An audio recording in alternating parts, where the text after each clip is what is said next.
Everybody, we're back. We're thrilled to welcome Grant Paulsen, co-host of the Grant and Danny Show, 10 to 2 weekdays on 106.7 The Fan. He's a sports analyst for Fox 5 in D.C. If you're watching sports in the D.C. area, you know who this guy is. Capitals pregame and postgame host on CSNMA, and he is the host of a bunch of national baseball shows on the MLB network. Pretty much got his finger in just about everything in the D.C. sports scene. How you doing, Grant? I'm doing well. I appreciate it, guys. How are you? Pretty good. Doing great, man. Thank you. So yeah, we know you're strapped on time, so we'll just dive right into the fantasy. We usually like to do a hypothetical, but we'll get right into the big fantasy stuff. And right now with the Redskins, there's a lot of offseason movement, a lot of new pieces coming in, a lot of pieces leaving. So I want to look at some of the two major weapons who just left, Pierre Garçon and Deshaun Jackson.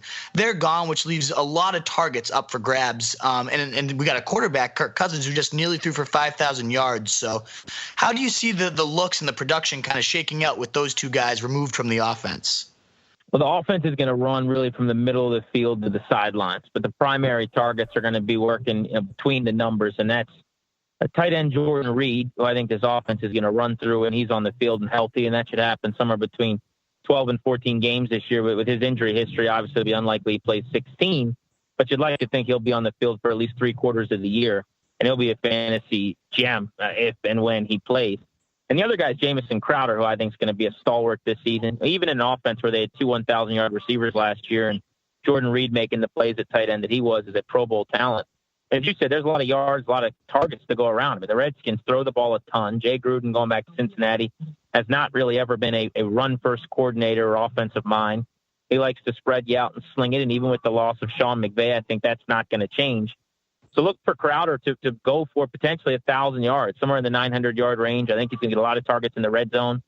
Josh Doxson's going to be a primary factor on the outside, and they just brought in Terrell Pryor, coming off 70 catches and 1,000 yards in his breakout season in Cleveland as well. So I think those are kind of the playmakers to keep an eye on, but the number one guy on this offense is going to be Reed. The number two guy is going to be Crowder, and then Doxson and Pryor are going to battle for probably the third standing among fantasy value. Wow. Interesting. I always viewed it a little bit differently. So you're clear in the scene, but when I saw Terrell Pryor that signing, we got a guy 6'5", 230, 4.38 speed. And so, he's got that bona fide wide receiver one build, similar to, AJ Green, who Gruden used to love, obviously, in Cincinnati. But you think Crowder and Reed will take more of the offense than him? What do you think from this new toy? What's going to happen with him?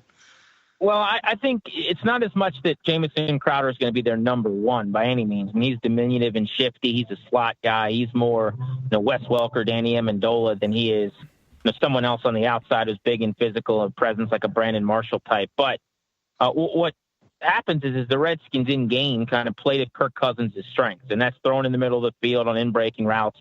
That's working one-on-one matchups in man and beating people off the line of scrimmage. And he can lock in on Jordan Reed, and the DBs are too small to hit him and make stops. And with Jamison Crowder specifically, in the inside, linebackers are too slow. So I just think they're going to get a lot of one-on-one looks. They're going to run spread, and those guys are going to get the majority of the targets. That said, as far as Terrell Pryor, to answer your question, they're excited to work with him. Jay Gruden's ecstatic about the addition.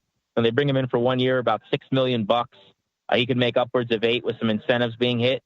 But remember about his numbers last year. I take some of them with a grain of salt.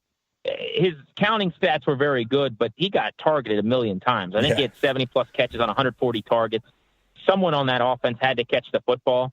I mean, there's one football to go around, and you got to move the football somehow. So whether it was Cody Kessler, Josh McCown, or Robert Griffin, it wasn't as though it was a high percentage thing when he was being thrown the football. I think he's got to make strides.